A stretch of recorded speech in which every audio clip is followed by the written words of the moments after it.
Europe's largest economy is still clocking up the gains, but that's not to say there won't be the odd blip.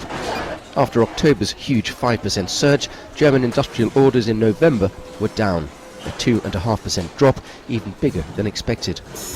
Most economists see a temporary hit. Others argue the fall augurs badly for German exports, and new thinking may be required. The interesting thing would be whether that change, if you like, in the international environment for their products will switch policies in Germany itself, and they will focus a lot more on doing something about domestic demand in the future. Domestic demand is strong, at least from consumers, although 2016 retail sales are confirmed to have slowed slightly from the previous year. But so too are price rises.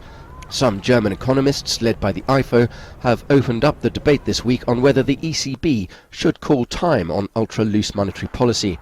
And with German inflation now at 1.7% year-on-year, why not? Energy prices have been very significant.